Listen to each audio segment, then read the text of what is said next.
हरिः ओम्। धृतराष्ट्र उवाच धर्मक्षेत्रे कुरुक्षेत्रे समवेतायुयुत्सवः मामकाः पाण्डवाश्चैव किमकुर्वत सञ्जय। सञ्जय उवाच दृष्ट्वा तु पाण्डवानीकं व्यूढं दुर्योधनस्तदा आचार्यमुपसङ्गम्य राजा वचनमब्रवीत्। पश्यैतां पाण्डुपुत्राणाम् आचार्यमहतीं चमूं व्यूढां द्रुपदपुत्रेण तव शिष्येण धीमता।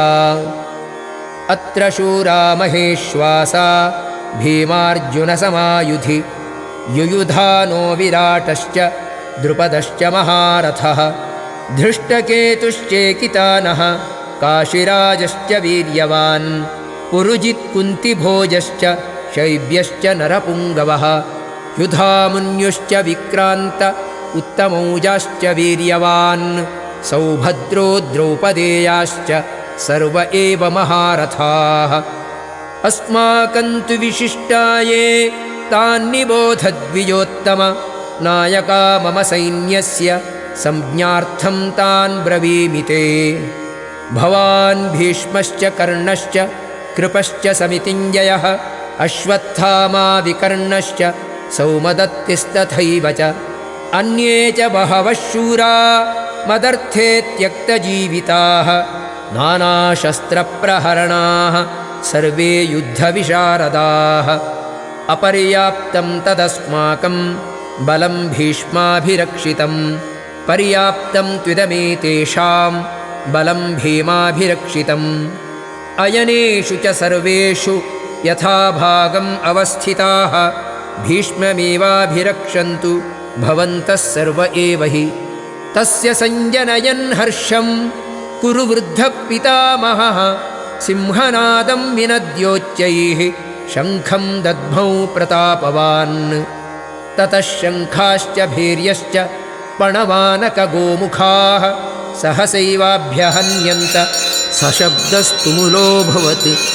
ततः श्वेतैर्हयैर्युक्ते महति स्यन्दने स्थितौ माधवः पाण्डवश्चैव दिव्यौ शङ्खौ प्रदध्मतुः। पाञ्चजन्यं हृषीकेशो देवदत्तं धनञ्जयः पौण्ड्रं दद्मौ महाशङ्खं भीमकर्मावृकोदरः। अनन्तविजयं राजा कुन्तीपुत्रो युधिष्ठिरः नकुलः सहदेवश्च सुघोषमणिपुष्पकौ काश्यश्च परमेश्वासः शिखण्डी च महारथः धृष्टद्युम्नो विराटश्च सात्यकिश्चापराजितः द्रुपदो द्रौपदेयाश्च सर्वशः पृथिवीपते सौभद्रश्च महाबाहुः शङ्खान् दद्मुः पृथक् पृथक्। सघोषो धार्तराष्ट्राणां हृदयानि व्यदारयत् नभश्च पृथिवीं चैव तुमुलोऽव्यनुनादयन्। अथ व्यवस्थितान् दृष्ट्वा धार्तराष्ट्रान् कपिध्वजः प्रवृत्ते शस्त्रसम्पाते धनुरुद्यम्य पाण्डवः। हृषीकेशं तदा वाक्यम् इदमाह महीपते। अर्जुन उवाच सेनयोरुभयोर्मध्ये रथं स्थापयमीच्युत यावदेतान् निरीक्षेऽहं योद्धुकामानवस्थितान्। कैर्मया सह योद्धव्यम् अस्मिन् रणसमुद्यमे योत्स्यमानानवेक्षेऽहं य एतेऽत्र समागताः। धार्तराष्ट्रस्य दुर्बुद्धेः युद्धे प्रियचिकीर्षवः।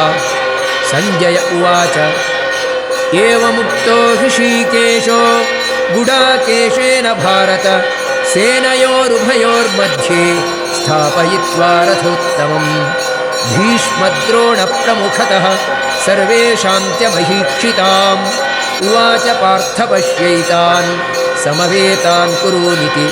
तत्रापश्य स्थितान् पार्थः पितॄनथ पितामहान् आचार्यान् मातुलान् भ्रातॄन् पुत्रान् पौत्रान् सखींस्तथा श्वशुरान् सुहृदश्चैव सेनयोरुभयोरपि तान् समीक्ष्य स कौन्तेयः सर्वान् बन्धूनवस्थितान् कृपया परया विष्णु विषीदन्निदमब्रवीत्।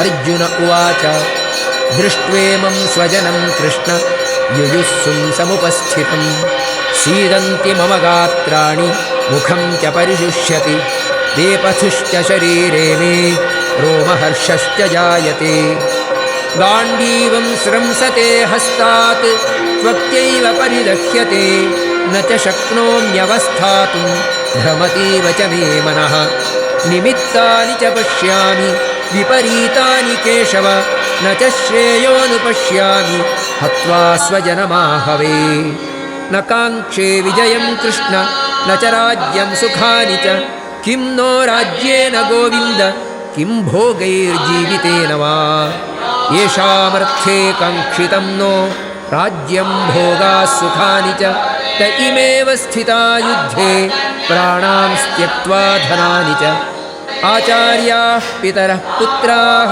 तथैव च पितामहाः मातुलाश्वशुराः पौत्राः स्यालाः सम्बन्धिनस्तथा एतान्न हन्तुमिच्छामि घ्नतोऽपि मधुसूदन अपि त्रैलोक्यराज्यस्य हेतोः किं नु मही कृते निहत्य धार्तराष्ट्रान्नः का प्रीतिः स्याज्जनार्दन पापमेवाश्रयेदस्मान् हत्वैतानाततायिनः तस्मान्नार्हा वयं हन्तुं धार्तराष्ट्रान् स्वबान्धवान् स्वजनं हि कथं हत्वा सुखिनः स्याम माधव यद्यप्येते न पश्यन्ति लोभोपहतचेतसः कुलक्षयकृतं दोषं मित्रद्रोहे च पातकं कथं न ज्ञेयमस्माभिः पापादस्मान्निवर्तितुं कुलक्षयकृतं दोषं प्रपश्यद्भिर्जनार्दन कुलक्षये प्रणश्यन्ति कुलधर्माः सनातनाः धर्मे नष्टे कुलं कृत्स्नम् अधर्मोऽभिभवत्युत अधर्माभिभवात् कृष्ण प्रदुष्यन्ति कुलस्त्रियः स्त्रीषु दुष्टासु वार्ष्णेय जायते वर्णसङ्करः संकरो नरकायैव कुलघ्नानां कुलस्य च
ವಾಚಕಾಃ ನ ತು ಅನ್ಯತ್ರ ಯತೋಹಿ ಅನ್ಯತ್ರ ಕುತ್ರಾಪಿ ಅಸ್ಯಾಹ ದೇವತಾಯಾಃ ಅವಕಾಶಃ ವಿದ್ಯತೆ ಅತಃ ಇಂದ್ರಶಬ್ದಃ ಅಗ್ನಿಶಬ್ದಃ ಯಮಾದಯಃ ಶಬ್ದಾಃ ಪೂರ್ವಮೀಮಾಂಸೆ ಯಜ್ಞೇಷು ತತ್ರ ತತ್ರ ತದ್ದದ್ದೇವತಾಃ ಏವ ಕಥ್ಯಂತೆ ಇತಿ ಯದಿ ಉಕ್ತಂ ತರ್ಹಿ ಪುನಃ ಉಚ್ಯತೆ ಸಾಕ್ಷಾದಪಿ ಅವಿರೋಧಂ ಜೈಮಿನಿಃ.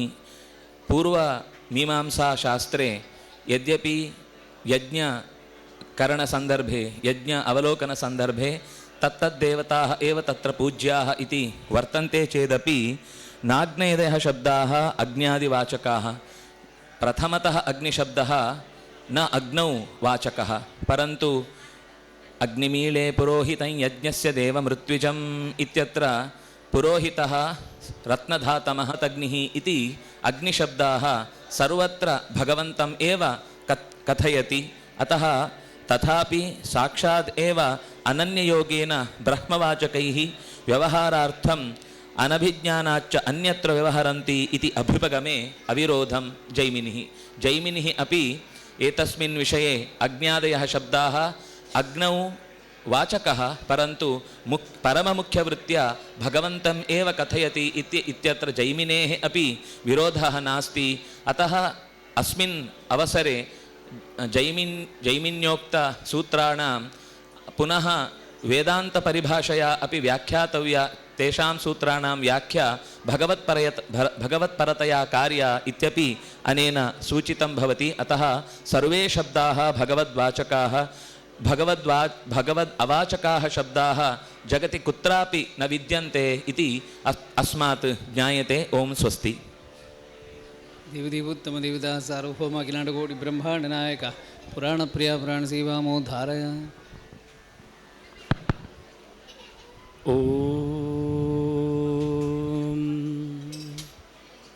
ಸತ್ಯವ್ರತಂ ಸತ್ಯಪರಂ ತ್ರಿಸತ್ಯಂ ಸತ್ಯಸ್ಯ ಯೋನಿಂ ನಿಹಿತಂಚ ಸತ್ಯೇ ಸತ್ಯಸ್ಯ ಸತ್ಯಮುತ ಸತ್ಯನೇತ್ರಂ ಸತ್ಯಾತ್ಮಕಂ ತ್ವಾಂ ಶರಣಂ ಪ್ರಪನ್ನಾಃ. ಜನ್ಮ ಕರ್ಮ ಚ ಮೇ ದಿವ್ಯಂ ಏವಂ ಯೋ ವೇತ್ತಿ ತತ್ವತಃ ತ್ಯಕ್ತ್ವಾ ದೇಹಂ ಪುನರ್ಜನ್ಮ ನೇತಿ ಮಾಮೇತಿ ಸೋರ್ಜುನ. ಶ್ರೀಕೃಷ್ಣನು ತನ್ನ ಅವತಾರ ಕಾಲದಲ್ಲಿ ತನ್ನ ವಿಶೇಷವಾದ ಕರ್ಮವೈಖರಿಗಳನ್ನು ಲೀಲೆಗಳನ್ನು ಮತ್ತು ಅವತಾರದ ಚಿಂತನೆಯನ್ನು ಯಾರು ಚೆನ್ನಾಗಿ ಸರಿಯಾಗಿ ತಾತ್ವಿಕವಾಗಿ ತಪ್ಪಿಲ್ಲದೆ ಯಥಾರ್ಥವಾಗಿ ತಿಳಿದಿರುತ್ತಾನೋ ಅಂಥವನು ತನ್ನ ಬಳಿಗೆ ಬರಲಿರುವನು, ತನ್ನ ಪೂರ್ಣವಾದ ಅನುಗ್ರಹಕ್ಕೆ ಪಾತ್ರನಾಗುವನು ಎನ್ನುವ ನೆಲೆಯಲ್ಲಿ ಕೃಷ್ಣನು ಆದೇಶ ಬಿತ್ತಿದ್ದಾನೆ. ಹೀಗಾಗಿ ಭಗವಂತ ಬರುವಾಗಲೇ ದೇವಕಿಯ ಗರ್ಭವನ್ನು ಪ್ರವೇಶಿಸುವಾಗಲೇ ವಿಶೇಷವಾದ ತನ್ನ ತೇಜಸ್ಸನ್ನು ಪಸರಿಸಿದ್ದ. ದುರುಳನಾದ ಕಂಸನು ಅದನ್ನು ಗಮನಿಸಿದ್ದ. ಅಂದ ಬಳಿಕ ಇಡೀ ಯಾದವಕುಲ ಲೋಕ ಅವರೂ ಸಹ ಅದನ್ನು ಗಮನಿಸಿದ್ದಾರೆ. ಇದರ ಜೊತೆಯಲ್ಲಿ ಮೇಲಿನ ಲೋಕದ ದೇವತೆಗಳೂ ಸಹ ಬ್ರಹ್ಮಾದಿಗಳು ಭಗವಂತನ ದಿವ್ಯವಾದ ಸನ್ನಿಧಿಯನ್ನು ತೇಜಸ್ಸನ್ನು ಕಂಡು ಬೆರಗಾಗಿ ತುತಿಸಿದ್ದಾರೆ. ಸಾಮಾನ್ಯವಾಗಿ ಪುರಾಣಗಳೆಲ್ಲವೂ ವೇದವ್ಯಾಸರ ವಿಶೇಷ ನಿರ್ಮಿತಿಯಾಗಿ ಸಂಸ್ಕೃತದ ಬಹಳ ವಿಶಿಷ್ಟವಾದ ಭಾಷೆಯಲ್ಲಿ ನೆಲೆಗೊಂಡಿದೆ. ಆದರೆ ವ್ಯಾಸರೇ ಅದನ್ನು ಮತ್ತೆ ಹೇಳ್ತಾರೆ, ಪುರಾಣಸ್ಥಂ ಪಠೇದ್ ಗ್ರಂಥಂ ವ್ಯಾಖ್ಯಾಸ್ಯೇಚ್ಛ ವಿಚಾರಯನ್ನಂತ. ಪುರಾಣದಲ್ಲಿರತಕ್ಕಂತಹ ಸಂಗತಿಗಳನ್ನು ಬಹಳ ಸ್ಪಷ್ಟವಾಗಿ ನಿರೂಪಿಸಿ ಅದನ್ನು ಯಯಾ ಕಯಾಪಿವ ರಾಮ ಭಾಷೆಯ ದೇಶಭೇದತಃ ಅಂತ, ಆ ದೇಶಕ್ಕೆ ಆ ಕಾಲಕ್ಕೆ ಅನುಗುಣವಾಗಿ ಅವರವರ ಭಾಷೆಗೆ ಅರ್ಥವಾಗುವ ರೀತಿಯಲ್ಲಿ ಅದನ್ನು ವಿವರಿಸಿ ನೀಡಬೇಕು ಅಂತ. ಹೀಗಾಗಿ ಭಗವಂತ ಗರ್ಭಗೃಹವನ್ನು ಪ್ರವೇಶ ಮಾಡಿದ್ದಾನೆ. ಇಡೀ ಬ್ರಹ್ಮಾಂಡ ಗರ್ಭದ ಪೂರ್ಣವಾದ ನಿಯಂತ್ರ ಆಗಿರತಕ್ಕ ಭಗವಂತ ಪ್ರತಿಯೊಬ್ಬರ ಗರ್ಭದಲ್ಲಿಯೂ ಇಂದಿಗೂ ಸಹ ದೇವಾಲಯದ ದೇವರ ಪ್ರತಿಮೆ ನಿಂತ ತಾಣವನ್ನು ಗರ್ಭಗೇಹ ಅಂತಲೇ ಗುರುತಿಸ್ತಾರೆ. ಹೀಗಾಗಿ ಪ್ರತಿಯೊಬ್ಬನೂ ಸಹ ಭಗವಂತನಿಗೆ ದೊಡ್ಡದಾದ ದೇವಾಲಯನಾಗಿದ್ದಾನೆ. ಅದರ ನಡುಗುಡಿ ಅದು ಗರ್ಭಗೃಹ. ಹೀಗಾಗಿ ಭಗವಂತ ಪ್ರವೇಶ ಮಾಡಿದ ದೇವಕಿಯ ಆ ಚಿಂತನೆಯನ್ನು ಬಹಳ ಸುಂದರವಾಗಿ ಚತುರ್ಮುಖ ಮತ್ತು ಬ್ರಹ್ಮ ಜೊತೆಯಲ್ಲಿ ರುದ್ರದೇವರು ಸ್ತೋತ್ರ ಮಾಡ್ತಾರೆ.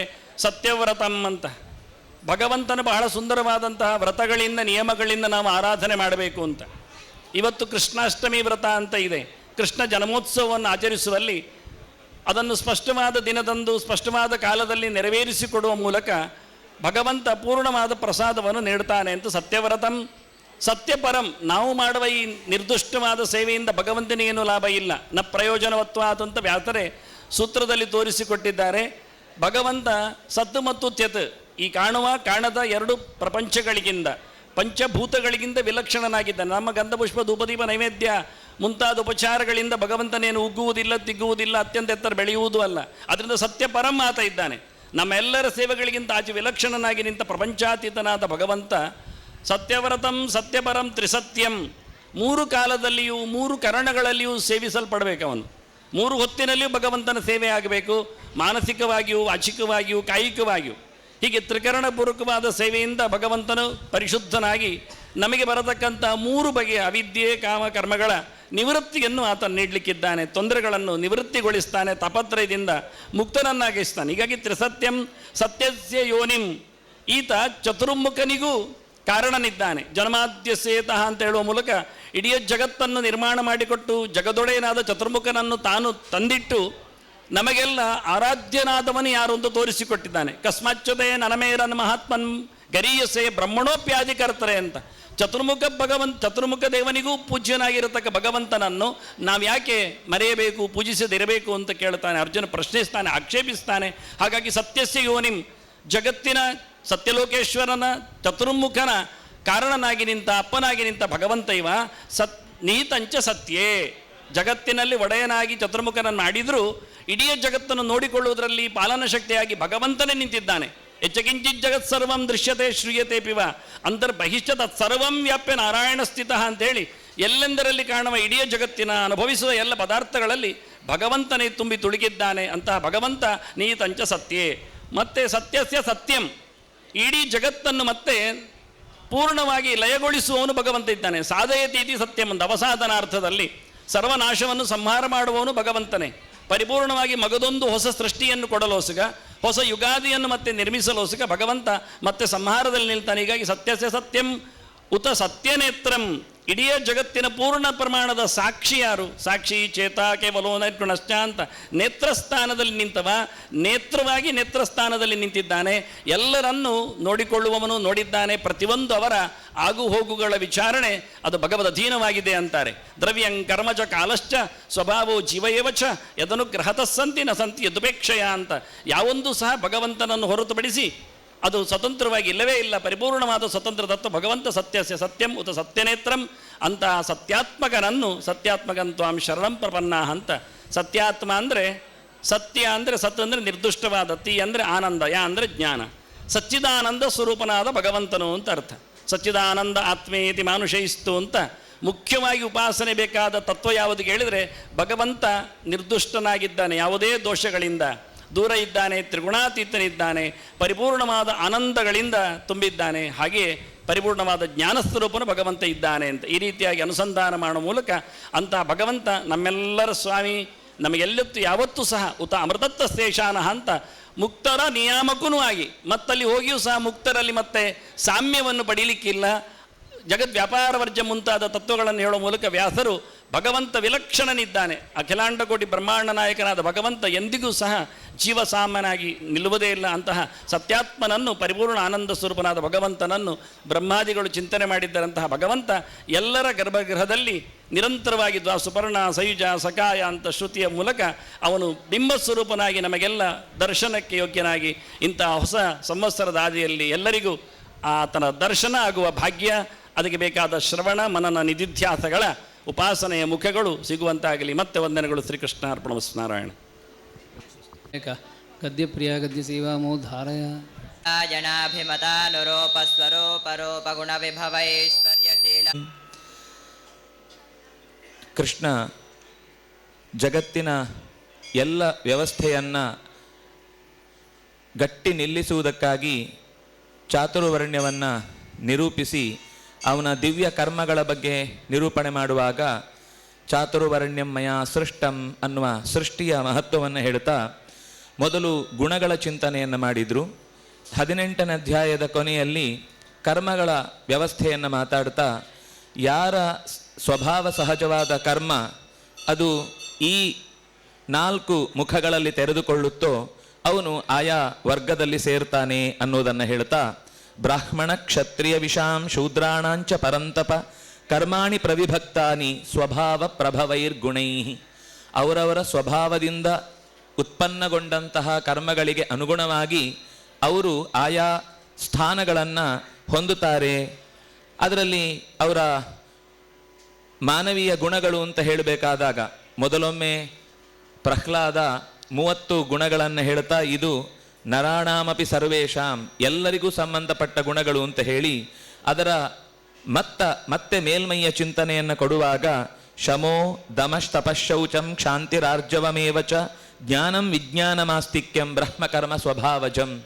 ಬ್ರಹ್ಮಕರ್ಮ ಅಂತನ್ನುವಂಥದ್ದು ಒಬ್ಬ ಜ್ಞಾನಿಯಾದವನು ನಡೆಸುವುದರಲ್ಲಿ ಭಗವಂತನಲ್ಲಿ ನಿಷ್ಠೆ, ತನ್ನ ಗರ್ವವನ್ನು ತೊರೆದು ಎಲ್ಲ ಇಂದ್ರಿಯಗಳನ್ನು ನಿಯಂತ್ರಣದಲ್ಲಿ ಇಟ್ಟುಕೊಳ್ಳುವಂಥದ್ದು, ನಿರಂತರವಾದ ಆಲೋಚನೆ ಮತ್ತು ದೇಹದ ದಂಡನೆಯನ್ನೇ ಪರಮಾತ್ಮನ ಪ್ರೀತಿಗಾಗಿ ತಪಸ್ಸು ಎಂದು ಕೊಡುವಂಥದ್ದು, ತನ್ನ ಮನಸ್ಸು ಮಾತು ಕೃತಿಗಳ ಶುಚಿಯನ್ನು ಕಾಪಾಡಿಕೊಳ್ಳುವಂಥದ್ದು, ಕಷ್ಟಗಳು ಬಂದಾಗಲೂ ಅದನ್ನು ಸಹಿಸಿ ಮುನ್ನಡೆಯುವಂಥದ್ದು, ನೇರ ನಡೆನುಡಿಗಳಿಂದ ಎಲ್ಲವನ್ನೂ ಕೂಡ ಅತ್ಯಂತ ತಿಳಿದು ಆ ಕಾರ್ಯದಲ್ಲಿ ತೊಡಗುವಂಥದ್ದು ಮತ್ತು ಒಂದರ ಬಗ್ಗೆ ಆಳವಾದ ತಿಳಿವು, ಇದಿಷ್ಟು ಯಾರಲ್ಲಿ ನೆಲೆಸಿದೆಯೋ ಅವನಲ್ಲಿ ಬ್ರಾಹ್ಮಣ್ಯ ಅನ್ನೋದು ತುಂಬಿಕೊಂಡಿದೆ. ಮತ್ತೆ ಮುಂದೆ ಶೌರ್ಯಂ ತೇಜೋ ಧೃತಿರ್ದಾಕ್ಷ್ಯಂ ಯುದ್ಧೇ ಚಾಪ್ಯಪಲಾಯನಂ ದಾನಮೀಶ್ವರ ಭಾವಶ್ಚ ಕ್ಷಾತ್ರಂ ಕರ್ಮ ಸ್ವಭಾವಜಂ. ಕ್ಷಾತ್ರ ಯಾರಲ್ಲಿದೆ? ಇದು ಹುಟ್ಟಿನಿಂದ ಹೇಳುವುದಕ್ಕಿಂತ ಹೆಚ್ಚಾಗಿ ಆಚಾರ್ಯರ ಮಾತೆಲ್ಲವೂ ಕೂಡ ಇಲ್ಲಿ ಅವರ ಸ್ವಭಾವ ಗುಣವನ್ನು ಹೇಳ್ತಾ ಇರುವಂಥದ್ದು. ಯಾಕೆ ಅಂದರೆ ಶಮಾದ್ಯೈರೇವ ಭಿದ್ಯತೆ ಜ್ಞೇಯ ಔಪಾಧಿಕ ಸ್ವಯಂ. ಎಲ್ಲ ಗುಣಗಳು ಕೂಡ ಸ್ವಾಭಾವಿಕೋ ಬ್ರಾಹ್ಮಣಾದಿಹಿ ಶಮಾದ್ಯೈರೇವ ಭಿದ್ಯತೆ. ಯಾವಾಗಲೂ ಅವರ ಈ ಶಮ ಮೊದಲಾದ ಗುಣಗಳನ್ನು ಈಗ ಇಲ್ಲಿ ಏನು ಹೇಳಿದ್ದಾನೆ ಇದರಿಂದ ಅವರಲ್ಲಿರುವಂತಹ ಗುಣಗಳಿಂದ ಅವರ ಸ್ಥಾನವನ್ನು, ಅಂದರೆ 4 ಕಂಬಗಳನ್ನು ಸಮಾಜಕ್ಕೆ ಏನು ಹೇಳಿದ್ದಾನೆ, ಎಲ್ಲ ಕಂಬವೂ ಆ ಕಟ್ಟಡ ನಿಲ್ಲಲಿಕ್ಕೆ ಅತ್ಯಂತ ಮುಖ್ಯ. ಇದರಲ್ಲಿ ದೊಡ್ಡದು ಚಿಕ್ಕದು ಅನ್ನುವ ಪ್ರಶ್ನೆಗಿಂತ ಹೆಚ್ಚಾಗಿ ಅವರವರ ಕರ್ತವ್ಯ ನಿರ್ವಹಿಸಿದಾಗ ಪರಮಾತ್ಮನ ಪರಿಪೂರ್ಣವಾದ ಅನುಗ್ರಹವನ್ನು ಅವರು ಸಂಪಾದಿಸ್ತಾರೆ ಅನ್ನುವ ಅಂಶವನ್ನು ಒತ್ತು ಕೊಟ್ಟು ಹೇಳುವ ಹಾಗೆ, ಒಂದು ಕೆಲಸವನ್ನು ಚೆನ್ನಾಗಿ ತಿಳಿದು ಮುಗಿಸುವ ಛಾತಿ, ಮುನ್ನಡೆಯುವಂತಹ ಹುಮ್ಮಸ್ಸು, ತೆಗೆದುಕೊಂಡ ನಿರ್ಧಾರದಲ್ಲಿ ದೃಢವಾಗಿ ನಿಲ್ಲುವುದು, ಅದರ ಜೊತೆಗೆ ಕೆಲಸವನ್ನು ಪರಿಪೂರ್ಣಗೊಳಿಸುವಂತಹ ದಕ್ಷತೆ, ಯುದ್ಧದಲ್ಲಿ ಬೆನ್ನು ತಿರುಗಿಸದೆ ಪ್ರತಿಯೊಂದಕ್ಕೂ ಎದೆ ಕೊಟ್ಟು ಮುಂದೆ ಸಾಗುವಂತಹ ಸಹಜ ಸ್ವಭಾವ, ಬೇಕು ಅಂತ ಯಾರಾದರೂ ಕೇಳಿ ಬಂದವನಿಗೆ ಕೊಡಲಾರೆ ಎನ್ನದೆ ಎಲ್ಲವನ್ನೂ ಕೈಯೆತ್ತಿ ನೀಡುವಂತಹ ಕೊಡುಗೈತನ, ಎಲ್ಲವನ್ನೂ ತನ್ನ ವಶದಲ್ಲಿ ಇಟ್ಟುಕೊಳ್ಳುವಂತಹ ಈಶ್ವರ ಭಾವ, ಇದಿಷ್ಟು ಕೂಡ ಕ್ಷಾತ್ರ ಸ್ವಭಾವದ್ದು ಅಂತ ಹೇಳಿ ಮುಂದೆ ಕೃಷಿ ಗೌರಕ್ಷ್ಯ ವಾಣಿಜ್ಯಂ ವೈಶ್ಯಕರ್ಮ ಸ್ವಭಾವಜಂ ಪರಿಚರ್ಯಾತ್ಮಕಂ ಕರ್ಮ ಶೂದ್ರಸ್ಯಾಪಿ ಸ್ವಭಾವಜಂ. ಶುಚಾದ್ರವತಿ, ಇನ್ನೊಬ್ಬನ ನೋವಿಗೆ ಕರಗುವ ಸೇವಾ ಮನೋಭಾವ ಅನ್ನೋದು ಮೊದಲಿನ 3 ವರ್ಗಕ್ಕೂ ಸಂಬಂಧಿಸಿದ್ದು. ನೈವ ಶೂದ್ರೋ ಭವೇಚ್ಛೂದ್ರ ಬ್ರಾಹ್ಮಣೋ ನಚ ಬ್ರಾಹ್ಮಣ. ಭೃಗು ಪ್ರಶ್ನೆ ಕೇಳಿದಾಗ, ಭೃಗುವಿನಲ್ಲಿ ಈ ಪ್ರಶ್ನೆ ಬಂದಾಗ ಸರ್ವಂ ಬ್ರಾಹ್ಮಮಯಂ ಜಗತ್ತಿನಲ್ಲಿ ಎಲ್ಲವೂ ಪರಮಾತ್ಮನ ಮಕ್ಕಳೇ ಆಗಿದ್ದು ಅವನು ನಡೆಸುವಂತಹ ಕರ್ಮದಿಂದ ಅವನ ಸ್ಥಾನ ಅಂತನ್ನುವುದು ಭಗವಂತನಲ್ಲಿಗೆ ಗಟ್ಟಿಯಾಗಿ ನೆಲೆಗೊಳ್ಳುವುದು ಸಾಧ್ಯವಾಗುತ್ತೆ. ಯಾರು ನೆಲವನ್ನು ಉತ್ತು ಬಿತ್ತು ಬೆಳೆಯುವಂತಹ ಕೆಲಸದಲ್ಲಿ ತೊಡಗ್ತಾನೋ, ಗೋ ರಕ್ಷೆ ಮೊದಲಾದ ಕಾರ್ಯವನ್ನು ನಡೆಸ್ತಾನೋ, ಭೂಮಿಯಿಂದ ಉತ್ಪನ್ನಗೊಂಡಂತಹ ವಸ್ತುಗಳನ್ನು ಆಯಾ ಸ್ಥಳಗಳಿಗೆ ಮುಟ್ಟಿಸಿ ಅದನ್ನು ಅಲ್ಲಲ್ಲಿಗೆ ಎಂದು ಬಿಟ್ ಅಂದರೆ ಪ್ರಜೆಗಳು ವಿಷಾಂ ಯಾಪಯತಿ, ಪ್ರಜೆಗಳಿಗೆ ಬೇಕಿರುವುದನ್ನು ಬೇಕಾದ ಕಡೆಗೆ ಮುಟ್ಟಿಸುವಂತಹ ಕೆಲಸದಲ್ಲಿ ಯಾರು, ಅವನಿಗೆ ಅದು ಕಲಿಸಿ ಬರುವಂಥದ್ದಲ್ಲ, ಅದು ಮೈಗೂಡಿ ಬಂದ ನೆತ್ತರಿನ ಗುಣ ಅನ್ನುವ ಹಾಗೆ ಆ ಕಾರ್ಯದಲ್ಲಿ ತೊಡಗುವಂಥದ್ದು. ಇದು ಪ್ರಜೆಗಳನ್ನು ಕಾಪಾಡುವಂತಹ ವ್ಯವಸ್ಥೆಯಲ್ಲಿ 3ನೆಯ ಕಂಬ. 4ನೆಯ ಕಂಬ ಪರಿಚರ್ಯಾತ್ಮಕಂ ಕರ್ಮ. ಋತ್ವಿಜನಾದವನು ಕೂಡ ತನ್ನ ಗುರುಗಳ ಸೇವೆ ಮಾಡಿಯೇ ಜ್ಞಾನವನ್ನು ಪಡೆಯಬೇಕು, ತಂದೆ ತಾಯಿಗಳ ಸೇವೆಯನ್ನು ಮಾಡಿಯೇ ತಾನು ಬದುಕನ್ನು ಕಟ್ಟಿಕೊಳ್ಳಬೇಕು. ಅದು ಕ್ಷತ್ರಿಯನಾಗಲಿ ವೈಶ್ಯನಾಗಲಿ ಎಲ್ಲರಿಗೂ ಕೂಡ ಜನ್ಮನಾ ಜಾಯತೆ ಜಂತು ಸಂಸ್ಕಾರೈ ದ್ವಿಜ ಉಚ್ಯತೆ ಅಂತ. ಎಲ್ಲರೂ ಹುಟ್ಟಿನಿಂದ ಸ್ವತಃ ಜಂತುವಿನಂತೆಯೇ ಇದ್ದವರಾದರೂ ಕೂಡ ಮುಂದೆ ಸಂಸ್ಕಾರಗಳಿಂದ ಎರಡನೆಯ ಬಾರಿ ಹುಟ್ಟುವಂತಹ ವಿಶೇಷತೆಯನ್ನು ಪಡೀತಾನೆ. ಅದರಲ್ಲಿ ನಿಯಮಗಳನ್ನು ಮಾಡದೇ ಇದ್ದರೂ ಕೂಡ ಭಗವಂತನ ಸೇವೆ ಮಾಡಬಲ್ಲವ ಅನ್ನುವ ಒಂದು ಕಾಲಿನ ರೂಪದಲ್ಲಿ ಭಗವಂತನ ಸ್ಥಾನವನ್ನು ಹೊಂದಿರುವಂತಹ ವ್ಯಕ್ತಿಯಲ್ಲಿ ಪರಿಚರ್ಯೆ ಎನ್ನುವುದು, ಶುಶ್ರೂಷೆ ಎನ್ನುವುದು, ಯಾಕೆಂದರೆ ಶುಶ್ರೂಷೆ ಎಲ್ಲರಿಗೂ ಸಂಬಂಧಪಟ್ಟದ್ದು. ತದ್ವಿಧಿ ಪ್ರಣಿಪಾತೇನ ಪರಿಪ್ರಶ್ನೇನ ಸೇವೆಯ ಉಪದೇಕ್ಷ್ಯಂತಿ ತೇ ಜ್ಞಾನಂ ಜ್ಞಾನಿನಸ್ ತತ್ವದರ್ಶಿನಃ ಅನ್ನುವ ಮಾತು ಕೇಳುವುದಕ್ಕಾಗಿ ನಡೆಸುವಂತಹ ಸೇವೆ. ಅದರ ಜೊತೆಗೆ ಎಲ್ಲರೂ ನೀನು ಈ ಕೆಲಸ ಮಾಡಿಕೊಟ್ರೆ ಸಂತೋಷ ಅಂತ ಹೇಳಿದಾಗಲೂ ಅದನ್ನು ನೆಚ್ಚಿಕೊಂಡು ಭಗವಂತನ ಪ್ರೀತಿಗಾಗಿ ಮಾಡ್ತಾ ಇದ್ದೇನೆ ಅಂತಂದಾಗ ಈ 4 ಅಂಶಗಳು ಕೂಡ ಅತ್ಯಂತ ಸಮಾಜದ ಯಶಸ್ವಿಯಾದ ಕಟ್ಟುವಿಕೆಗೆ ಕಾರಣವಾಗುತ್ತೆ. ಅದನ್ನು ಕಾಣುವ ಕಣ್ಣು ಗುರುಗಳಿಗೆ, ಹಿರಿಯರಿಗೆ ಇತ್ತು. ಆದ್ದರಿಂದಾಗಿ ಆ ವ್ಯವಸ್ಥೆಯನ್ನು ಆ ಕಾಲದಲ್ಲಿ ನಾವು ಸತ್ಯಕಾಮಾದಿಗಳ ಕಥೆಯ ಮೂಲಕ ಅಥವಾ ಉಳಿದಂತೆ ಪುರಾಣಗಳಲ್ಲಿ ಬರುವಂತಹ ತುಲಾಧಾರ, ಜನಕ ಮೊದಲಾದಂತಹ ರಾಜರ್ಷಿಗಳ ಬದುಕಿನ ಮೂಲಕ ತಿಳಿಯುವುದು ಸಾಧ್ಯವಾಗಿತ್ತು. ಅದು ಇವತ್ತಿಗೂ ಸಾಧ್ಯವಾಗಬೇಕು. ಆದರೆ ನಮ್ಮಲ್ಲಿರುವಂತಹ ಆ ಅಸಾಮರ್ಥ್ಯದಿಂದಾಗಿ ಅದನ್ನು ಪೂರ್ತಿ ಗುರುತಿಸಲಿಕ್ಕಾಗದೇ ಇದ್ದರೂ ಆ ತಿಳುವಳಿಕೆಯಿಂದ ಸಾಧ್ಯವಾದಲ್ಲಿ ವೈಯಕ್ತಿಕವಾಗಿಯೂ ಆ ಚಿಂತನೆಯನ್ನು ಗಟ್ಟಿಗೊಳಿಸುವುದಕ್ಕೆ ಸಾಧ್ಯವಾಗುತ್ತೆ.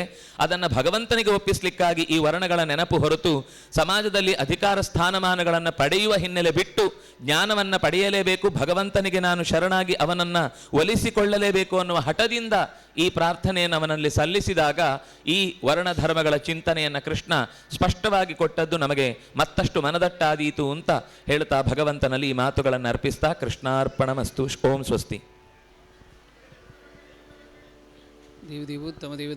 ಗೋಪಿಕಾಸ್ತನ ಮಂಡಲಾರ್ಪಿತ ಕುಂಕುಮಾರುಣವಕ್ಷಸಂ ಗೋಪಗೀತಿ ವಿಶಾರದಂ ಸ್ಮಿತ ಶೋಭಿಸನ್ಮುಖ ಪಂಕಜಂ ಗೋಪ ಗೋಗಣವಲ್ಲ ಗೋಪವೇಶ ವಿಡಂಬನಂ ಪ್ರಣಮಾಮಿ ಗೋಪಕುಮಾರಕಂ. ಗೋವಿಂದ ಹರಿ ಗೋವಿಂದ ಹರಿ ಗೋವಿಂದ ನಾರಾಯಣ ಗೋವಿಂದ ಹರಿ ಗೋಯಣ ಗೋವಿಂದ ಹರಿ ಗೋವಿಂದ ಹರಿ ಗೋವಿಂದ ನಾರಾಯಣ ಗೋವಿಂದ ಹರಿ ಗೋವಿಂದ ಹರಿ ಗೋವಿಂದ ನಾರಾಯಣ. ವಿದ್ರುಮ ಪ್ರತಿಮಾಮಲಾಧರ್ಮಾನ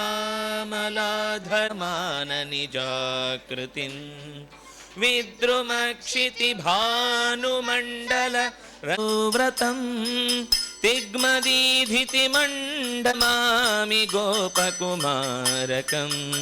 ನಾರಾಯಣ ಗೋವಿಂದ ಹರಿ ಯಾ ಪಂಚಾಂಗ ಶ್ರವಣ ಸೇವಾಮೋ ಧಾರಯ. ಪಶಾಂತೆ ವಾಗೀಶಾದ್ಯಾಹ ಸುಮನತಃ ಸರ್ವಾರ್ಥಾನುಪಕ್ರಮೇ ಯಂ ನತ್ವಾ ಕೃತಗತ್ಯಾಸ್ಯೋ ತನ್ನಮಾಮಿ ಗಜಾನನಂ ಅಚಿಂತ್ಯಾವ್ಯಕ್ತರೂಪಾಯ ನಿರ್ಗುಣಾಯ ಗುಣಾತ್ಮನೆ ಸಮಸ್ತ ಜಗದಾಧಾರಮೂರ್ತಯೇ ಬ್ರಹ್ಮಣೇ ನಮಃ. ನತ್ವಾ ಶ್ರೀ ಗುರುದೇವತಾಂ ಗಣಪತಿಂ ಯೋಗೇಶ್ವರಂ ಶಂಕರಂ ವಾಣಿಂ ವಿಷ್ಣುಮಮಾಂ ಸರೋಜವದನಾಂ ಸೂರ್ಯೇಂದ್ರಮುಖ್ಯಾನ್ ಗ್ರಹಾನ್ ಕರ್ವೆ ತತ್ಕೃಪಯಾ ಹಿತಾಯ ಜಗತಾಂ ತಿತ್ಯಾದಿ ಕಾಲಶ್ರಯಂ ಪಂಚಾಂಗಂ ಸಫಲಂ ಗ್ರಹಸ್ಫುಟಯುತಂ ಜೇ ಝೇಯತಾಂ ಸಂತದಂ ಪ್ರಾಪ್ತೆ ನೂತನ ಸಂವತ್ಸರೆ ಪ್ರತಿಗೃಹಂ ಕುರ್ಯಾದ್ಧ್ವಜಂ ತೋರಣಂ ಸ್ನಾನಂ ಮಂಗಲಮಾಚರೇತ್ ಪಶುಪತಿಂ ಸಂಪೂಜ್ಯ ಭಕ್ತ್ಯಾ ಹರಿಂ ವೃದ್ಧಾಂಶ್ಚೈವ ಗುರುನ್ ಪ್ರಣಮ್ಯ ಮಹಿಳಾ ಬಾಲಾನ್ ಸ್ವಯಂ ಭೂಷಿತಃ ಅಲಂಕೃತ್ಯಾಂಬರಭೂಷಣೈಶ್ಚ ಶೃಣುಯಾತ್ ಪುಣ್ಯಂ ಫಲಂ ವಾರ್ಷಿಕಂ ಅಬ್ಧಾದಾವುಷತೆ ಸ್ಮರನ್ ಮುಹರಿಪಂ ತ್ಯೋತ್ತಾಯ ಚಂದ್ರಾನಿಧೈಂ ವೃದ್ಧಾಶ್ರೇ ಪರಿಗೃಹ್ಯ ನಿಂಬಗದಲಂ ಪ್ರಾಶ್ಯಾಜ್ಯಪಾತ್ರೆ ಸ್ವಕಂ ವಕ್ತ್ರಂ ವೀಕ್ಷ್ಯ ಸುದರ್ಪಣೆ ಚ ಸುಹೃದಾ ಸ್ನಾತ್ವಾ ಸಮಂ ಭೂಷಿತಃ ಶ್ರುತ್ವಾ ವರ್ಷಫಲಂ ಪ್ರಿಯೈ ಸಹ ಮುಧಾ ಮುಂಜೇತ ದೈವಜ್ಞಕೈಃ ಏವಂ ಬ್ರಹ್ಮಾಯುರಾರಭ್ಯ ಶೃಣುತೆ ವರ್ಷಜಂ ಫಲಂ ಅಶ್ವಮೇಧಸಹಸ್ರಸ್ಯ ಫಲಮಾಪ್ನೋತಿ ಮಾನವಃ. ಅತಸ್ಮಿನ್ 18 ಸಹಸ್ರಪರಿಮಿತೆ ಶಾಲಿವಾಹನಶಕೆ ಶ್ರೀಕೋಟಿ ಸಂವತ್ಸರಂ ಯಾವತ್ ಗತಕಲಿವರ್ಷಾಣಿ ಪಂಚವಿಂಶತ್ಯುತ್ತರ ಏಕಶತಾಧಿಕ ಪಂಚಸಹಸ್ರವರ್ಷಾಣಿ ಗತಶಕವರ್ಷಾಣಿ ಷಷ್ಠಚತ್ವಾರಿಂಶತ್ ನವಶತಾಧಿಕ ಏಕಸಹಸ್ರವರ್ಷಾಣಿ ಪ್ರವರ್ತಮಾನಸ್ಯ ಅಸ್ಯ सप्तचत्वारिंशत्तर नवशताधिक एकसहस्रतमस्य शकवर्षस्य श्रीकोटिनामसंवत्सरस्य चैत्रशुक्लप्रतिपदे कुजवासरे अहर्गणः चतुश्चत्वारिंशत्तर नवशताधिक एकसप्तसहस्राधिक अष्टादशलक्षं पुनः मेषसङ्क्रान्तो घृताहर्गणः अष्टचत्वारिंशत्तर नवशताधिक एकसप्ततिसहस्राधिक अष्टादशसङ्ख्याकैः। अथ वार्षीय श्रवणफलं ये ये युगादिफलं शृण्वन्ति भक्त्याः प्रतिवार्षिकं नराथे दुःखरोगादि दरिद्रवर्जिता नन्दन्ति लोका धनधान्यसङ्कुलाः। स्वस्ति श्रीमನ್ನಾರಾಯಣನಾಭಿಕಮಲಪರಾರ್ಧವಾದ ಶ್ವೇತವರಾಹ ಕಲ್ಪಬಿಂಬ ಹಗಲಿನ 7ನೆಯ ವೈವಸ್ವತ ಮನ್ವಂತರದ 22ನೇ ಮಹಾಯುಗದ 4ನೇ ಪಾದವಾದ ಕಲಿಯುಗದಲ್ಲಿ ಈ ಸಂವತ್ಸರಾರಂಭಕ್ಕೆ 5125 ವರ್ಷಗಳಾದವು. ಈ ಪೈಕಿ 3179 ವರ್ಷಗಳಲ್ಲಿ ಯುಧಿಷ್ಠಿರ ವಿಕ್ರಮಗಳೆಂಬ ಶಕಗಳು ಕಳೆದು 3ನೇ ಶಾಲಿವಾಹನ ಶಕದಲ್ಲಿ ಈ ಸಂವತ್ಸರಾರಂಭಕ್ಕೆ 1946 ವರ್ಷಗಳಾದವು. ಗತಶಕ 1946ಕ್ಕೆ ಸರಿಯಾದ ಈ ಕ್ರೋಧಿ ಸಂವತ್ಸರದಲ್ಲಿ ಕುಜನು ರಾಜನು, ಶನಿಯು ಮಂತ್ರಿಯು, ಶುಕ್ರನು ಸೈನ್ಯಾಧಿಪತಿಯು, ಅರ್ಘಾಧಿಪತಿಯು ಮತ್ತು ಮೇಘಾಧಿಪತಿಯೂ ಆಗಿರುವನು. ಧಾನ್ಯಾಧಿಪತಿಯಾಗಿ ಶನಿಯು, ಸಸ್ಯಾಧಿಪತಿಯಾಗಿ ಕುಜನು, ರಸಾಧಿಪತಿಯಾಗಿ ಬುಧನು, ನೀರಸಾಧಿಪತಿಯಾಗಿ ಚಂದ್ರನೂ ಇರುವರು. ಈ ಕ್ರೋಧ ಸಂವತ್ಸರದಲ್ಲಿ ರಾಜನು ಅಹಂಕಾರಯುಕ್ತರಾಗಿ ಪರಸ್ಪರ ವಿರೋಧವನ್ನು ಉಂಟು ಮಾಡುವರು. ಸಸ್ಯ ಸಂಪತ್ತು ಬಹಳವಾಗಿದ್ದು ಸಜ್ಜನರು ಸುಖವಾಗಿರುವರು. ಮಳೆಯು ಅತಿಯಾಗಿದ್ದು ಜನರು ಹಣದ ಸದ್ವಿನಿಯೋಗದಲ್ಲಿ ವಿಮುಖರಾಗುವರು. ಕುಜನು ಅರಸನಾದುದರಿಂದ ಅಗ್ನಿಭಯವಿದ್ದು ಅಲ್ಲಲ್ಲಿ ಮಾತ್ರ ಮಳೆಯಿದ್ದು ಸಸ್ಯಗಳ ನಾಶವಿರುವುದು. ಕಳ್ಳರ ಕಾಟ ಬಹಳವಿದ್ದು ರಾಜರು ಸ್ವಪ್ರತಿಷ್ಠೆಗೆ ಪರಸ್ಪರ ಕಾದಾಡುವರು. ಶನಿಯು ಮಂತ್ರಿಯಾದುದರಿಂದ ಮಳೆಯ ಅಭಾವದಿಂದ ಧಾನ್ಯ ಫಲಪುಷ್ಪಗಳು ಇಲ್ಲದೆ ಜಗತ್ತಿಗೆ ಕ್ಷಯ ಉಂಟಾಗುವುದು. ಅಗ್ನಿಭಯ, ಚೋರಭಯ, ರೋಗಭಯಗಳು ಸರ್ವತ್ರ ಇರುವುದು. ಶುಕ್ರನು ಸೈನ್ಯಾಧಿಪತಿಯಾದ್ದರಿಂದ ಉತ್ತಮವಾದ ಮಳೆ, ಆಹಾರ ಮತ್ತು ಸಂಪತ್ತುಗಳ ಸಮೃದ್ಧಿಯಾಗುವುದು. ಜನರು ರತಿ ಸುಖಭೋಗಗಳಲ್ಲಿ ನಿರತರಾಗಿದ್ದು ಭೂಮಿಯು ಸುಭಿಕ್ಷವಾಗಿರುವುದು. ಕುಜನು ಸಸ್ಯಾಧಿಪನಾದ್ದರಿಂದ ಜಗತ್ತಿನಲ್ಲಿ ಸರ್ವತ್ರ ರೋಗದ ಬಾಧೆ ಇದ್ದು ಧಾನ್ಯಗಳ ಬೆಲೆಯು ಹೆಚ್ಚಾಗುವುದು. ಬೆಂಕಿಯ ಭಯ, ಚೋರ ಭಯ ಅಲ್ಲಲ್ಲಿ ಇರುವುದು. ಶನಿಯು ಧಾನ್ಯಾಧಿಪನಾದ್ದರಿಂದ ಮಳೆಯಲ್ಲದೆ ವ್ಯಾಧಿ ಭಯಗಳಿಂದ ಲೋಕವೇ ದೈನ್ಯತೆಯಿಂದ ಸುಭಿಕ್ಷವು ಸ್ವಲ್ಪವಾಗಿರುವುದು. ಶುಕ್ರನು ಅರ್ಘಾಧಿಪನಾದ್ದರಿಂದ ಉತ್ತಮ ಮಳೆಯಿಂದ ಎಲ್ಲ ಧಾನ್ಯಗಳು ಸಮೃದ್ಧವಾಗಿ ಅರ್ಥಪ್ರದಗಳಾಗುವವು. ಅದರಲ್ಲೂ ಬಿಳಿಯ ಧಾನ್ಯಗಳು ಬಹು ಸಮೃದ್ಧವಾಗಿ ಇದ್ದು ಭೂಮಿಯು ಸುಭಿಕ್ಷವಾಗಿರುವುದು. ಮೇಘಾಧಿಪತನು ಶುಕ್ರನೇ ಆದುದರಿಂದ ಬ್ರಾಹ್ಮಣರು ನಿತ್ಯವೂ ವೇದಘೋಷ, ಪೂಜಾದಿ ಉತ್ಸವಗಳಲ್ಲಿ ಮನಪೂರ್ವಕವಾಗಿ ನಿರತರಾಗಿದ್ದು ಉತ್ತಮ ಬೆಳೆ, ಮಳೆ, ಸಂಪತ್ತುಗಳಿಂದ ಭೂಮಿಯು ತುಂಬಿರುವುದು. ಬುಧನು ರಸಾಧಿಪತಿಯಾದುದರಿಂದ ನೇರಳೆ, ಮಧುಕ, ಮಾವು, ನೆಲ್ಲಿ, ಹೂವುಗಳು, ಬಳ್ಳಿಗಳು ಅಭಿವೃದ್ಧಿಗೊಳ್ಳುವವು. ಕಾಸಾರ, ನೀರಿನ ಆಕಾರಗಳು, ಧಾನ್ಯ ಸಂಪತ್ತುಗಳು ಹೇರಳವಾಗುವವು. ಚಂದ್ರನು ನೀರಸನಾಯಕನಾದುದರಿಂದ ಮುತ್ತು, ನವರತ್ನಗಳು, ಬಂಗಾರ, ಕಂಚು ಮತ್ತು ವಸ್ತ್ರಾಭರಣಗಳೆಲ್ಲವೂ ಸಮೃದ್ಧಿಯಾಗುವವು. ಜ್ಯೇಷ್ಠ ಮಾಸದ ಶುಕ್ಲಪಕ್ಷದ ಪೂರ್ಣಿಮಾತಿಥಿ ಶುಕ್ರವಾರದಂದು ರಾತ್ರಿ 45 ಮುಕ್ಕಾಲುಗಳಿಗೆ ಸೂರ್ಯನು ಆರ್ದ್ರಾ ನಕ್ಷತ್ರವನ್ನು ಪ್ರವೇಶಿಸುವನು. ಆರ್ದ್ರಾ ಪ್ರವೇಶವು ಅರ್ಧರಾತ್ರಿಯಲ್ಲಾದುದರಿಂದ ಜಗತ್ತು ಉತ್ತಮ ಆರೋಗ್ಯ ಮತ್ತು ಸುಭಿಕ್ಷದಿಂದಿರುವುದು. ಈ ವರ್ಷ ವರುಣನೆಂಬ ಮೇಘವು 4 ಕೊಳಗ ನೀರನ್ನು ಸುರಿಸುವನು. ಈ ಮೇಘವು ಭಯಂಕರವಾದ ಗಾಳಿಯಿಂದ ಕೂಡಿದ್ದು ಸಮುದ್ರದ ಕೊನೆಯವರೆಗೂ ಒಂದು ಅರ್ಣವ ನೀರನ್ನು ಸುರಿಸುವುದು. ಕೊಳಗವೆಂದರೆ ದೇವಮಾನ ಪ್ರಕಾರ 100 ಯೋಜನೆ ಎತ್ತರವೂ 60 ಯೋಜನೆ ವಿಸ್ತಾರವೂ ಇರುವ ಪಾತ್ರವು 10 ಪಾಲು ಸಮುದ್ರದ ಮೇಲೂ 6 ಪಾಲು ಪರ್ವತಗಳ ಮೇಲೂ ಬೀಳುವುದು. ಚೈತ್ರ ಮಾಸದ ಶುಕ್ಲಪಕ್ಷ ಷಷ್ಠಿ ತಿಥಿಯಿಂದ ಕೂಡಿದ ಶನಿವಾರದಂದು ರಾತ್ರಿ 35 ಗಳಿಗೆಗೆ ಸೂರ್ಯನು ಮೇಷರಾಶಿಯನ್ನು ಪ್ರವೇಶಿಸುವನು. ಮೇಷ ಸಂಕ್ರಮಣವು ರಾತ್ರಿಯಾದುದರಿಂದ ಭೂಮಿಯು ಸುಭಿಕ್ಷವಾಗಿರುವುದು. ಪುಷ್ಯಮಾಸದ ಕೃಷ್ಣಪಕ್ಷ ಪ್ರತಿಪದ ತಿಥಿಯಿಂದ ಸಹಿತವಾದ ಸೋಮವಾರದಂದು ಹಗಲು 5:15 ಗಳಿಗೆಗೆ ಸೂರ್ಯನು ಮಕರ ರಾಶಿಯನ್ನು ಪ್ರವೇಶಿಸುವನು. ಧ್ವಾಂಕ್ಷಿ ಎಂಬ ಈ ಸಂಕ್ರಾಂತಿ ಪುರುಷನು ಉಭಯಾವಸ್ಥೆಯುಳ್ಳದ್ದಾಗಿದ್ದು ಕೋಳಿಯ ಮೇಲೆ ಕುಳಿತುಕೊಂಡು ಎತ್ತನ್ನು ಕೂಡಿಕೊಂಡು ನೀಲಮೇಘವರ್ಣದ ವಸ್ತ್ರವನ್ನುಟ್ಟು ಹಳದಿ ಮಿಶ್ರಿತ ಬಿಳಿ ಬಣ್ಣದ ರವಿಕೆಯನ್ನು ತೊಟ್ಟು ಕರ್ಪೂರವನ್ನು ಲೇಪಿಸಿ ದಾಸವಾಳವನ್ನು ಮುಡಿದು ಬಾಣವನ್ನು ಧರಿಸಿ ರುಕ್ಮಕ ಆಭರಣಗಳಿಂದ ಭೂಷಿತನಾಗಿ ಕಂಚಿನ ಪಾತ್ರೆಯಲ್ಲಿ ಸಕ್ಕರೆಯನ್ನು ತಿನ್ನುತ್ತಾ ಪಶ್ಚಿಮಾಭಿಮುಖವಾಗಿ ಈಶಾನ್ಯ ದಿಕ್ಕನ್ನು ನೋಡುತ್ತಾ ಉತ್ತರ ದಿಕ್ಕಿಗೆ ಹೋಗುವನು.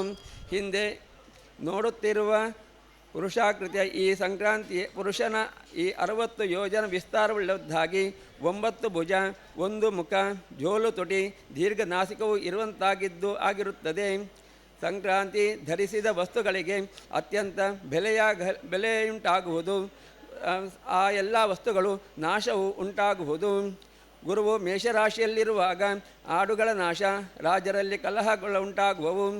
ಸಸ್ಯ ಸಂಪತ್ತುಗಳ ಬೆಲೆ ವೃದ್ಧಿಯಾಗಿ ಜನರು ಸುಖದಿಂದಿರುವರು. ಗುರುವು ವೃಷಭರಾಶಿಯಲ್ಲಿ ಸಂಚರಿಸುವಾಗ ಪ್ರಾಣಿಗಳ, ಸ್ತ್ರೀಯರ, ಶಿಶುಗಳ ನಾಶ ಉಂಟಾಗುವುದು. ಮಳೆ ಕಡಿಮೆ ಇದ್ದು ಸಸ್ಯ ಸಂಪತ್ತಿಗೆ ಹಾನಿ ಇದ್ದು ರಾಜರು ಯುದ್ಧದಲ್ಲಿ ನಿರತರಾಗುವರು. ಶನಿಯು ಕುಂಭರಾಶಿಯಲ್ಲಿದ್ದು ಮಳೆಯ ಆಧಾರದಿಂದ ಸಸ್ಯಗಳ ನಾಶವಿದ್ದು ರಾಜರು ಭಯಗ್ರಸ್ತರಾಗುವರು. ಹಾಗೆಯೇ ಶ್ರೇಷ್ಠ ವೈದ್ಯರು, ಕವಿಗಳು ಹಾಗೂ ಹಣವಂತರು ತುಂಬ ಭಯಭೀತರಾಗಿರುವರು. ಚೈತ್ರ ಶುಕ್ಲ ಪ್ರತಿಪದೆಯ ದಿನ ಅಂದರೆ ಯುಗಾದಿ ಎಂದು ಸಂವತ್ಸರ ರಾಜಾದಿ ಫಲಗಳನ್ನು ಯಾರು ಭಕ್ತಿಯಿಂದ ಓದುವರು ಅಥವಾ ಯಾರು ಕೇಳುವವರು ಅವರು ದುಃಖ ದಾರಿದ್ರ್ಯಗಳಿಂದ ನಿವಾರಣೆಗೊಂಡು ಸಕಲೇಶ್ವರಯುಕ್ತರಾಗಿ ಸುಖ ಹೊಂದುವರು. ಈ ದಿನದ ಪಂಚಾಂಗ: ಸ್ವಸ್ತಿ ಜಯಾಭ್ಯುದಯ ನೃಪಶಾಲಿ ವಾಹನ ಶಕ 1946 ಕ್ರೋಧಿ ಸಂವತ್ಸರ ಉತ್ತರಾಯಣಂ ವಸಂತ ಋತು ಮೇಷಮಾಸ ದಿನ 1 ಸಲುವ ಚೈತ್ರಮಾಸ ಶುಕ್ಲಪಕ್ಷ ಷಷ್ಠಿ ತಿಥಿ ರವಿವಾರ 13:15 ಗಳಿಗೆ ಆರ್ಧ್ರ ನಕ್ಷತ್ರ 48 ಗಳಿಗೆ ಅತಿಗಂಡ ಯೋಗ 45 ತೈತಿಲ ಕರ್ಣ 13 ಗಳಿಗೆ ವಿಷಶೇಷ 1:15 ನಂತರ 4 ಗಳಿಗೆ ಅಮೃತ 22 ನಂತರ 4 ಗಳಿಗೆ ಪೂರ್ವಾಭಾದ್ರ 2ರಲ್ಲಿ ಕುಜನು 29 ಗಳಿಗೆ ರೇವತಿ ನಕ್ಷತ್ರ 2ರಲ್ಲಿ ವಕ್ರೀ ಬುಧನು 8:15 ಗಳಿಗೆ ದಿನ ವಿಶೇಷ ಸೌರ ಯುಗಾದಿ ವಿಷು.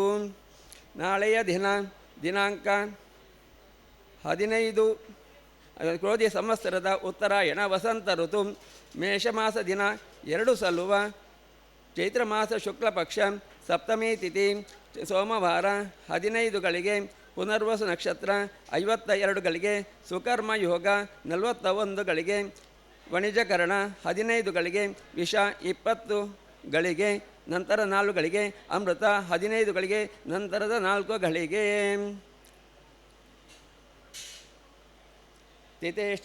ತಿಥೇಶ್ಚ ಶ್ರಿಯಮಾಪ್ನೋತಿ ವಾರಾಧಾಯುಷ್ಯವರ್ಧನಂ ನಕ್ಷಾಧರತೆ ಪಾಪಂ ಯೋಗಾರೋಗ ನಿವಾರಣಂ ಕರಣಾತ್ಯಂತಿದಂ ಕಾರ್ಯಂ ಪಂಚಾಂಗಂ ಫಲಮುತ್ತಮಂ ಏತೇಷಾಂ ಶ್ರವಣಾನ್ ನಿತ್ಯಂ ಗಂಗಾ ಸ್ನಾನಫಲಂ ಲಭೇತ್.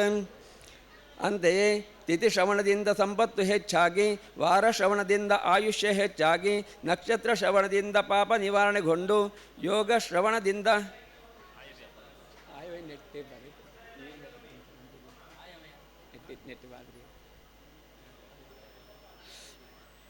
ಯೋಗಶನ ಶ್ರವಣದಿಂದ ಗ್ರಹಿಸಿದ ಕಾರ್ಯಗಳು ಕೈಗೂಡುವವು.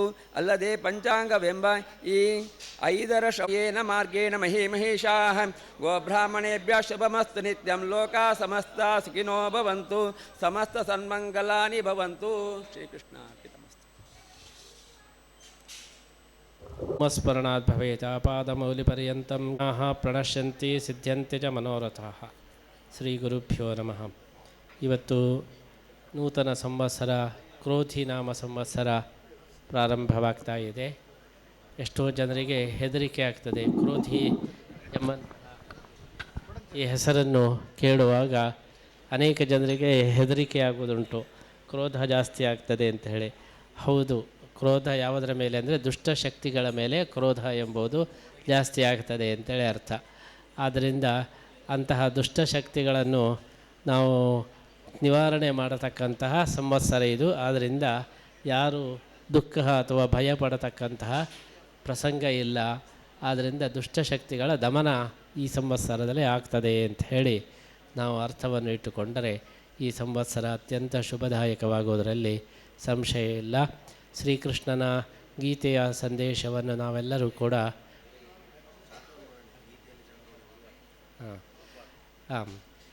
ನಾವು ಗೀತೆಯ ಸಂದೇಶವನ್ನು ನಾವು ಮನಸ್ಸಿನಲ್ಲಿ ಇಟ್ಕೊಂಡರೆ ಎಲ್ಲ ಸಂವತ್ಸರಗಳು ಕೂಡ ಸಂತೋಷದಾಯಕವೇ ಆಗ್ತವೆ. ಕೃಷ್ಣ ಹೇಳ್ತಾನೆ, ಸುಖ ದುಃಖೇ ಸಮೇ ಕೃತ್ವ ಲಾಭೋ ಜಯೋ ಎಂಬುದಾಗಿ ದುಃಖವಾಗಲಿ ಸುಖವಾಗಲಿ ಅದು ನಿಜವಾದಂತಹ ಸುಖ ದುಃಖಗಳಲ್ಲ. ಯಾರು ಸಮತ್ವವನ್ನು ಸಾಧಿಸ್ತಾರೆ ಅವರಿಗೆ ಎಲ್ಲವೂ ಸುಖಮಯವಾಗ್ತದೆ. ಆದ್ದರಿಂದ ಅಂತಹ ಒಂದು ಟೆಕ್ನಿಕ್ ಏನಿದೆ, ಅಂತಹ ಒಂದು ಸಂದೇಶವನ್ನು ನಾವು ಜೀವನದಲ್ಲಿ ಅಳವಡಿಸುವ ಪ್ರಯತ್ನ ಪಟ್ಟರೆ ಎಲ್ಲ ದಿವಸಗಳು ಶುಭ ದಿನವಾಗ್ತವೆ, ಎಲ್ಲ ಸಂವತ್ಸರಗಳು ಕೂಡ ಶುಭ ಸಂವತ್ಸರವಾಗ್ತದೆ. ಈ ದೃಷ್ಟಿಯಲ್ಲಿ ಭಗವದ್ಗೀತೆಯ ಸಂದೇಶವನ್ನು ನಾವು ಅಳವಡಿಸಿಕೊಂಡರೆ ಈ ಶುಭ ಸಂವತ್ಸರ ಎಂಬುದು ಸಾರ್ಥಕವಾಗ್ತದೆ. ಆದ್ದರಿಂದ ನಾವೆಲ್ಲರೂ ಕೂಡ ಇವತ್ತಿನ ದಿವಸ ಭಗವದ್ಗೀತೆಯ ಈ ಒಂದು ಸಂದೇಶವನ್ನು ಅಳವಡಿಸಿಕೊಳ್ಳತಕ್ಕಂತಹ, ಅನುಸಂಧಾನ ಮಾಡತಕ್ಕಂತಹ, ಅನುಷ್ಠಾನ ಮಾಡತಕ್ಕಂತಹ ಸಂಕಲ್ಪವನ್ನು ಮಾಡುವುದರ ಜೊತೆಗೆ ಈ ಒಂದು ಸಂವತ್ಸರವನ್ನು ಅದು ಶುಭ ಸಂವತ್ಸರವನ್ನಾಗಿ ನಾವು ಮಾಡೋಣ. ಈ ಸಂದೇಶವನ್ನು ನೀಡುವುದಕ್ಕೋಸ್ಕರ ಇವತ್ತು ಕೃಷ್ಣನಿಗೆ ಪಾರ್ಥಸಾರಥಿಯ ಈ ಒಂದು ಅಲಂಕಾರವನ್ನು ಕೂಡ ಮಾಡುತ್ತಾ ಇದ್ದೇವೆ. ಕೃಷ್ಣನ ಸಂದೇಶ ಪಾರ್ಥಸಾರಥಿಯಾಗಿ ನಾನೇನು ಸಂದೇಶ ಕೊಟ್ಟಿದ್ದೇನೆ ಅದು ಜೀವನ ಸಾರಥಿ, ಜೀವನದ ಸಾರಥ್ಯವನ್ನು ನೀಡುತ್ತದೆ. ಆದ್ದರಿಂದ ಪಾರ್ಥಸಾರಥಿಯ ಸಂದೇಶವನ್ನು ನಾವು ಪರಿಪಾಲನೆ ಮಾಡುವ ಸಂಕಲ್ಪವನ್ನು ಮಾಡುವ ಮುಖಾಂತರ ನೂತನ ಸಂವತ್ಸರವನ್ನು ಶುಭ ಸಂವತ್ಸರವನ್ನಾಗಿ ನಾವು ಪರಿಗಣಿಸೋಣ ಅಂತೇಳಿ ಹೇಳ್ತಾ ಇದ್ದೇವೆ. ಈ ಒಂದು ಕ್ರೋಧಿನಾಮ ಸಂವತ್ಸರದ ಈ ಒಂದು ಸುಸಂದರ್ಭದಲ್ಲಿ ನಾವು ಕೂಡ ಪೀಠಾರೋಹಣ ಮಾಡಿ 50 ವರ್ಷ ಇವತ್ತು ಪೂರ್ಣವಾಗ್ತಾ ಇದ್ದರಿಂದ ಅಂತಹ ಒಂದು ಸುವರ್ಣ ಒಂದು ಪೀಠಾರೋಹಣದ ಈ ಒಂದು ಸಂದರ್ಭದಲ್ಲಿ ಈ 50 ಸಂವತ್ಸರಗಳನ್ನು ಕೂಡ ಕೃಷ್ಣನಿಗೆ ನಾವು ಸಮರ್ಪಣೆ ಮಾಡ್ತಾ ಇದ್ದೇವೆ.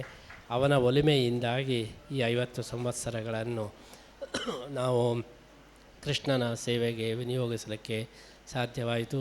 ಆದ್ದರಿಂದ ಅಂತಹ ಕೃಷ್ಣನಿಗೆ ನಮ್ಮ ಸುವರ್ಣ ಸಂವತ್ಸರಗಳನ್ನು ಕೂಡ ನಾವು ಸಮರ್ಪಣೆ ಮಾಡ್ತಾ ಎಲ್ಲರ ಜೀವನವು ಸುವರ್ಣಮಯ ಆಗಲಿ ಎಂಬಂತಹ ಈ ಒಂದು ಹಾರೈಕೆಯ ಜೊತೆಗೆ ಇವತ್ತು ನಮ್ಮ ಕೃಷ್ಣರಾಜ ಕುತ್ಪಾಡಿಯವರ ಚಾತುರ್ವರ್ಣ್ಯಮಯ ಸೃಷ್ಟಂ ಗುಣಕರ್ಮ ವಿಭಾಗಶಃ ಎಂಬಂತಹ ಈ ಒಂದು ಗೀತಾ ಪ್ರವಚನದ ಒಂದು ಸಮರ್ಪಣೆಯನ್ನು ಕೂಡ ಮಾಡ್ತಾ ಇದ್ದೇವೆ. ಇವತ್ತು ಈಗಲೇ ಮಂಗಳವನ್ನು ಕೂಡ ಮಾಡ್ತಾ ಇದ್ದೇವೆ. ಬಹಳ ಒಂದು ಕ್ಲಿಷ್ಟವಾದಂತಹ ಹಾಗೆ ಸೂಕ್ಷ್ಮವಾದಂತಹ ಸಂದೇಶ, ಅದು ಚಾತುರ್ವರ್ಣ್ಯದ ಸಂದೇಶ. ಅಂತಹ ಒಂದು ಸಂದೇಶದ ಸೂಕ್ಷ್ಮತೆಯನ್ನು ಅರಿಯಬೇಕಾದರೆ ವಿದ್ವಾಂಸರಿಗೆ ಮಾತ್ರ ಅದು ಸಾಧ್ಯವಾಗ್ತದೆ. ಅಂತಹ ಒಂದು ವಿಶೇಷ ಭಾಗವನ್ನು ನಮ್ಮ ಕೃಷ್ಣರಾಜ ಕುತ್ಪಾಡಿಯವರು ಬಹಳ ಸೊರಸ ಸುಂದರವಾಗಿ ಇಲ್ಲಿ ಸಮರ್ಪಣೆ ಮಾಡಿದ್ದಾರೆ. ವಿಶ್ವಗೀತಾ ಪರ್ಯಾಯದ ಒಂದು ಪ್ರವಚನ ಮಾಲಿಕೆಯಲ್ಲಿ ಒಂದು ಒಳ್ಳೆಯ ಕುಸುಮವನ್ನು, ಆಕರ್ಷಕ ಸುಂದರ ಕುಸುಮವನ್ನು ಪುಷ್ಪವನ್ನು ಸಮರ್ಪಣೆ ಮಾಡಿದಂತಹ ಕೃಷ್ಣರಾಜ ಕುತ್ಪಾಡಿಯವರಿಗೂ ಕೂಡ ನಾವು ಈ ಸಂದರ್ಭದಲ್ಲಿ ನಾವು ವಿಶೇಷವಾದ ಅಭಿನಂದನೆಯನ್ನು, ಅದೇ ರೀತಿ ನೂತನ ಸಂವತ್ಸರದ ಶುಭಾಶಯಗಳನ್ನು ಕೂಡ ಸಲ್ಲಿಸ್ತಾ ವಿಶ್ವಗೀತಾ ಪರ್ಯಾಯದಲ್ಲಿ ನಾವೆಲ್ಲರೂ ಕೂಡ ಶ್ರೀಕೃಷ್ಣನ ಸಂದೇಶವನ್ನು ನಾವು ತಿಳ್ಕೊಳ್ಳತಕ್ಕಂತಹ, ಪರಿಪಾಲನೆ ಮಾಡತಕ್ಕಂತಹ, ಅದನ್ನು ಅನುಸಂಧಾನ ಮಾಡತಕ್ಕಂತಹ ಸಂಕಲ್ಪವನ್ನು ಮಾಡೋಣ ಅಂತ ಹೇಳ್ತಾ ಈ ನೂತನ ಸಂವತ್ಸರದ ಈ ಒಂದು ಉತ್ಸವದಲ್ಲಿ ಪಾಲ್ಗೊಂಡಂಥ ಎಲ್ಲ ವಿದ್ವಾಂಸರಿಗೂ ಎಲ್ಲ ಭಕ್ತರಿಗೂ ಕೂಡ ಶ್ರೀಕೃಷ್ಣನ ವಿಶೇಷ ಅನುಗ್ರಹ ಇರಲಿ ಅಂತ ಹೇಳಿ ಈ ಸಂದರ್ಭದಲ್ಲಿ ನಾವು ಪ್ರಾರ್ಥನೆಯನ್ನು ಮಾಡ್ತಾ, ಬೆಂಗಳೂರಿನಿಂದ ಹರಿದಾಸ ಭಟ್ಟರು ಇವತ್ತು ನಮ್ಮ ಹಬ್ಬಕ್ಕೆ ಅತಿಥಿಯಾಗಿ ಬಂದಿದ್ದಾರೆ. ಅವರಿಗೂ ಕೂಡ ನಾವು ವಿಶೇಷ ಅಭಿನಂದನೆಗಳನ್ನು ಸಲ್ಲಿಸ್ತಾ ಲೋಕ ಸಮಸ್ತ ಸುಖನೋ ಭವಂತೋ ಎಂಬಂತಹ ಈ ಪ್ರಾರ್ಥನೆಯನ್ನು ಸಲ್ಲಿಸುತ್ತಾ ನಮ್ಮ ಮಾತನ್ನು ಮುಗಿಸ್ತಾ